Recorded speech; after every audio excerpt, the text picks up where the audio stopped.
I want to talk to everybody about gun control today, especially in light of the recent mass shootings that we've had.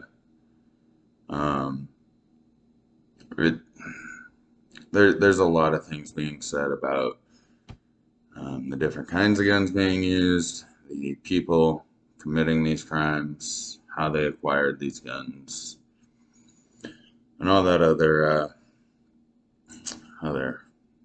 garbage, essentially, that they're throwing out about all this. Um, I hate talking about this kind of shit because it shouldn't even be a conversation, to be quite frank. Um, the Constitution, Declaration of Independence clearly states shall not be infringed. And I think with the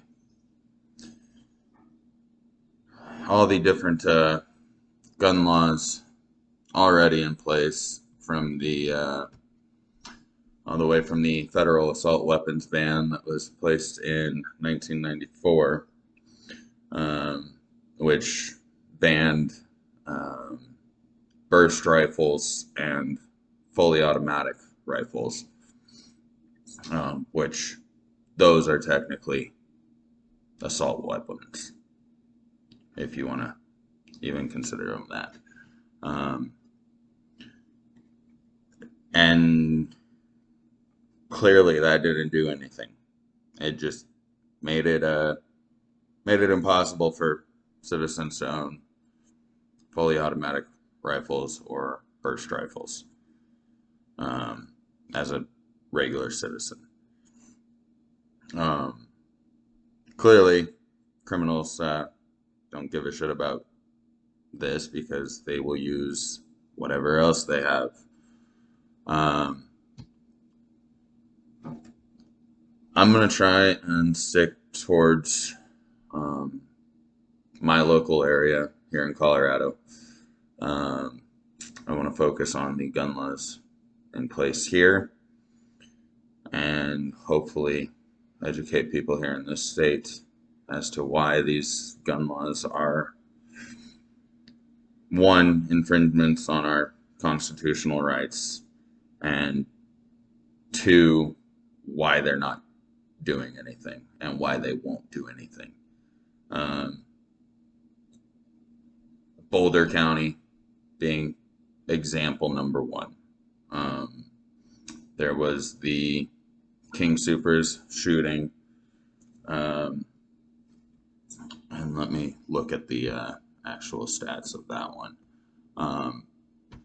But Boulder County is one of those cities here in Colorado that they're pretty strict about their gun laws at a local level. Which, you know what, if you want to do things at a local level, cool. I'm all for the more power to the individual states, the individual counties, the individual as a whole.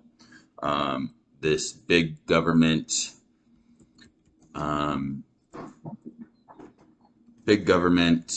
overreach, basically, is all it is they are trying to impose things at a federal level that should not even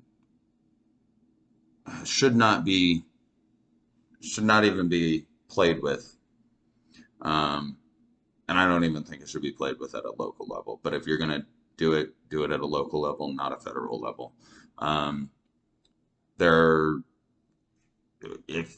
If Los Angeles doesn't want pistols or high capacity magazines or anything like that, cool. Let them do whatever they want to do. If Montana feels the need for 30-round magazines because we're introducing these wolves into their area or whatever, or here in Colorado where we reintroduced wolves, they are dealing with something completely different from California in Los Angeles or Denver. Denver don't have to deal with coyotes, don't have to deal with wolves. don't have to deal with bobcats or all of these other things taking out livestock. Um,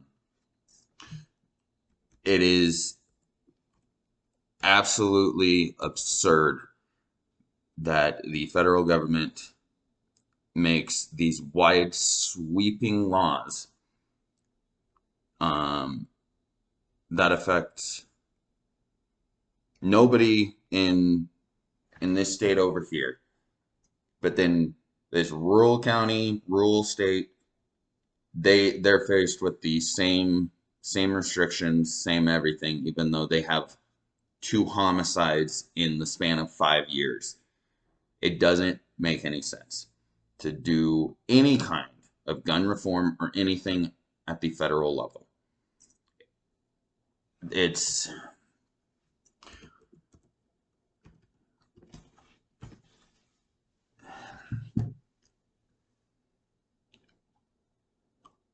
the federal government should have no place telling us what we can or cannot own.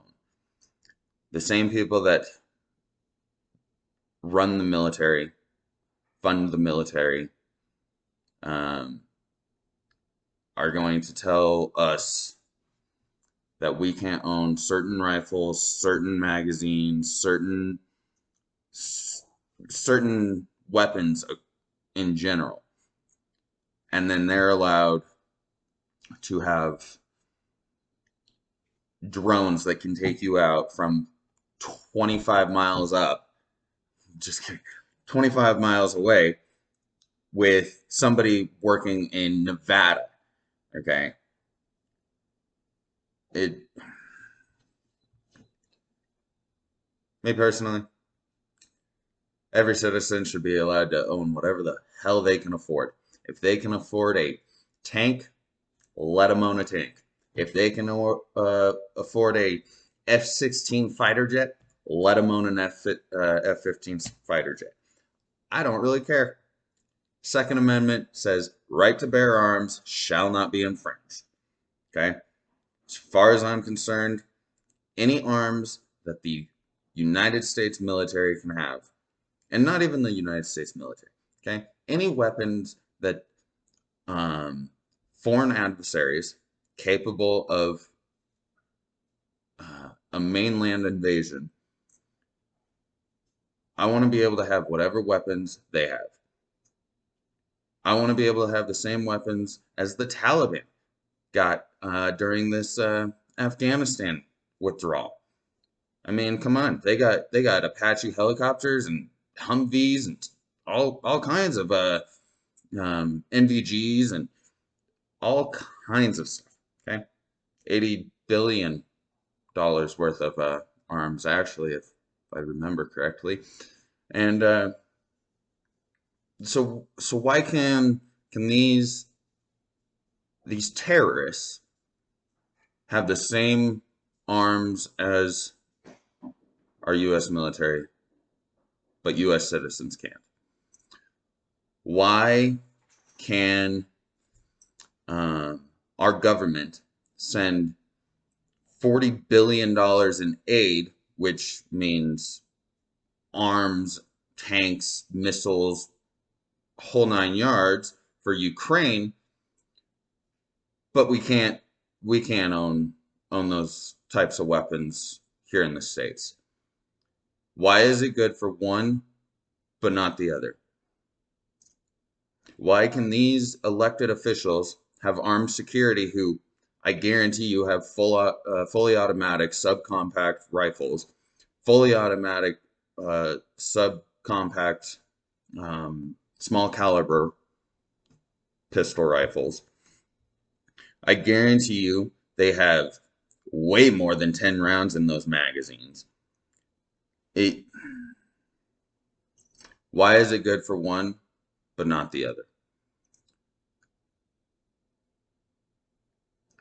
Throughout history, whenever a government wanted to exceed its power and unjustly use their power against their citizens, that they are meant to serve and protect. Throughout history, these kinds of people have showed up and they have disarmed their populace. And it doesn't take long after disarming the populace to really get things rolling downhill. When Ukraine was invaded by Russia, now given they had fair amount of help from NATO countries that have no place getting involved in this shit, their populace had somewhat of an armed militia in a sense, and they have given Russia a decent little black eye. I'll give them that. But it is because their citizens were armed with weapons of similar capabilities as the Russian military. This should be the only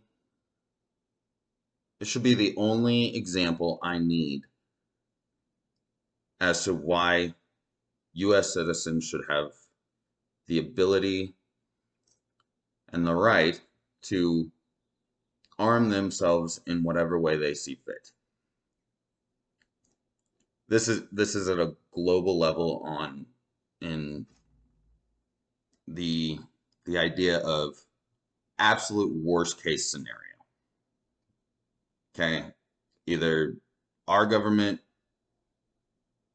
goes outside their bounds and they start doing some shady shit, or another foreign government starts screwing around and does some shady shit.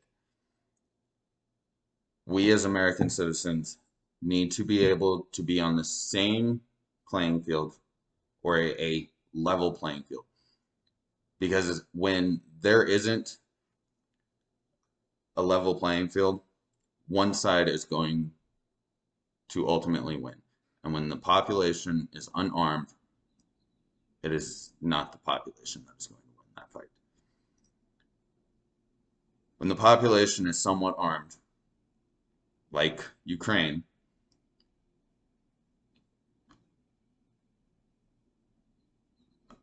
domestic governments and foreign governments don't try anything. Take World War II, for example. A Japanese general clearly stated a mainland invasion would be impossible because behind every blade of grass is an American citizen with a gun.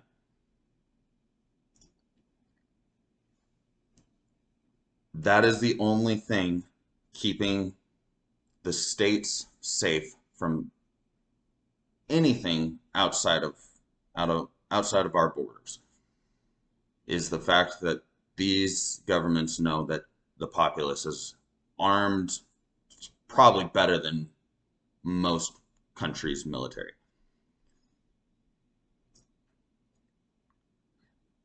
And according to a CERN's 2021 National Firearms Survey of approximately 16,000 firearm owners aged 18 and up, with questions varying from their ownership status to defensive uses with these firearms. There is 81 million gun owners.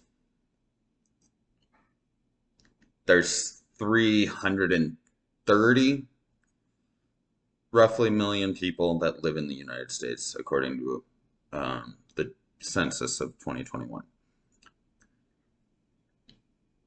81 million out of 330 million gun owners. 81 million gun owners out of 330 million citizens.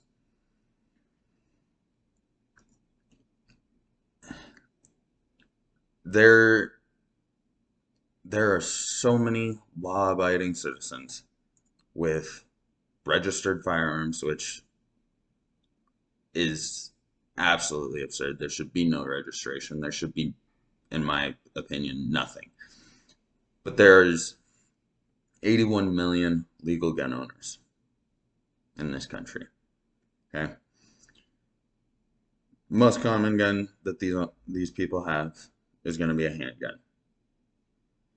Um, of those 81 million, 24 million of them own AR style rifles. Um,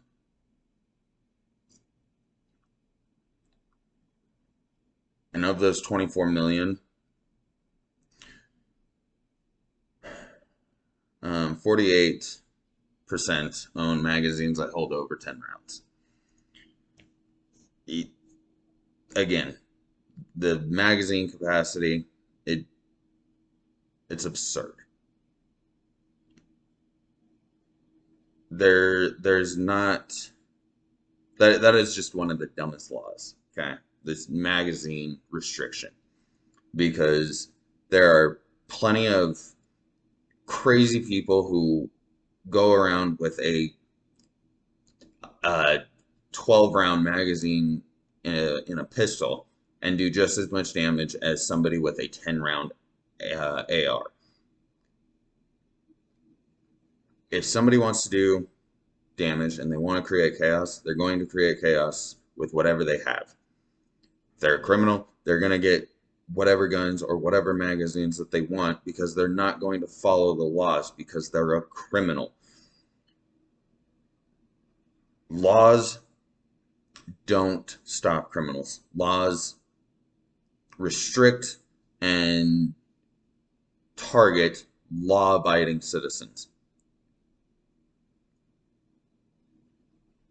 Again, it doesn't make any sense with these gun laws.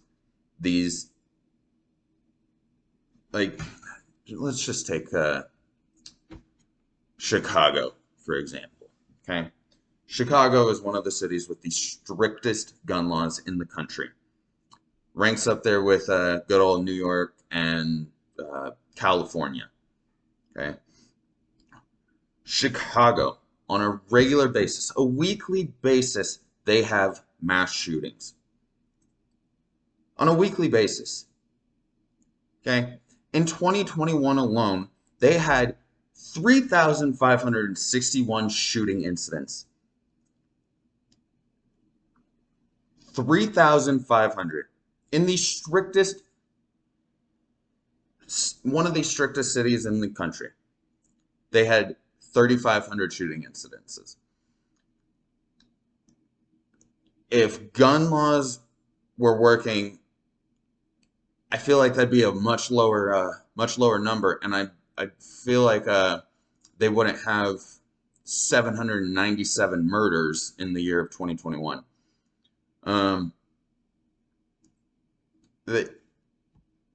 And I told you I wanted to do local. Let's look at Denver Police Department right now for 2021. Okay, 2021 they had. Let me look. Where'd it go? 7,300, almost 7,400 violent crime cases, which consists of murder, non-consensual sex offenses, aggravated assault, and robbery. Okay, they have a 49% clearance rate on all of this. Assaults, they had 4,700 assaults, with 2,500 of them being cleared. Well, most of these occurred with personal weapons, aka hands, feet, fists, your body. Okay, of those, there was 2,800. Okay, firearms, there was 2,500. 2,500 cases of a weapon, like a firearm, being used in these. Where's the murder one? There it is.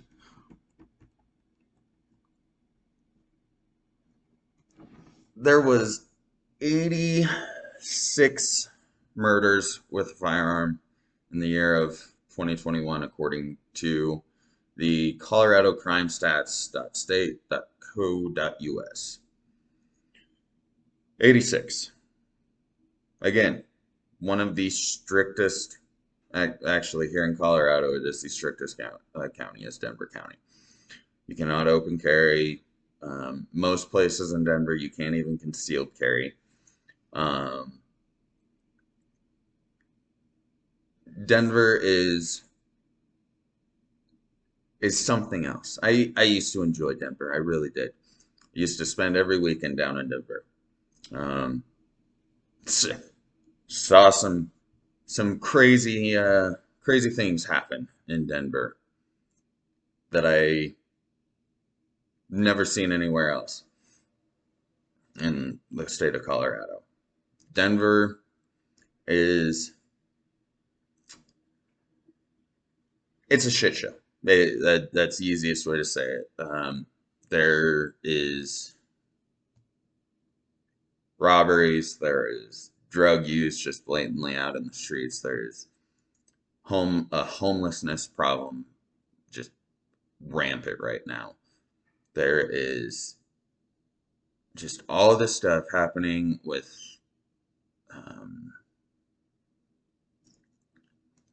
it seems like every other day there's a shooting. Um, and and it doesn't make sense because they have all these gun laws. They have the red flag laws. Which if you support red flag laws, I want to know.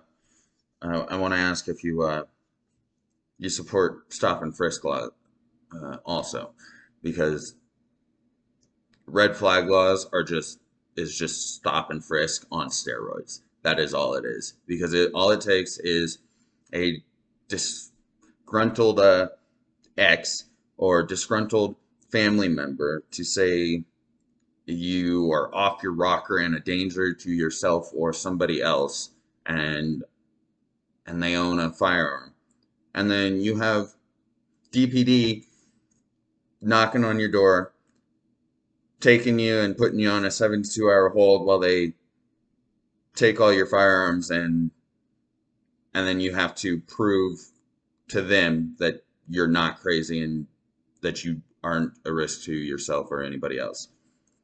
So now, instead of this country and this judicial system and our criminal justice system being ran on innocent until proven guilty, now people are guilty until they can prove themselves innocent. That alone should scare everyone, no matter what side of the aisle you sit on this issue. The second citizens have to prove their innocence while uh, being having no, how do I word this? When citizens, it's, I don't even know how to say this because it shouldn't have to be talked about. Citizens should not have to be thrown into um, fighting for their innocence when they had no reason to be assumed guilty in the first place. You know, that probably terrible wording on my part for that one, but it,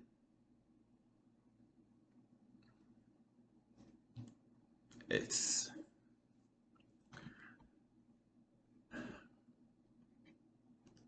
things need to change, and if there's more law-abiding citizens and legal gun owners, and these legal gun owners are trained and they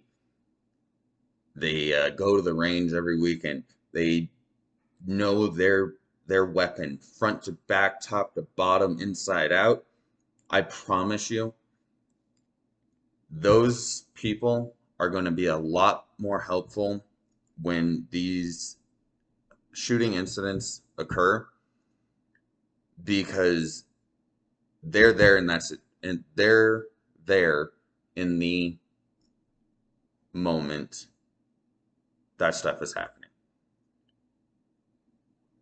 It doesn't make sense to have even more victims because we're waiting on the good guys with guns, to come and fix the problem when they aren't getting the funding or the training or anything either. Take the Uvalde shooting, for example. And I really didn't want to touch on that one. But 19 officers in the hallway. And I partially blame them, and I partially blame the higher ups. We need more people in this country and in this state because we need to start locally. We're never going to see a difference as a whole until we focus in on our local shit. We need more people to get out of this victim mentality and relying on big daddy government and the police departments. We need to stop relying on them because unfortunately there's times where they don't do anything for us. The only person who is going to ensure your safety, your well-being, your family's safety, your family's well-being is you. We need to stop relying on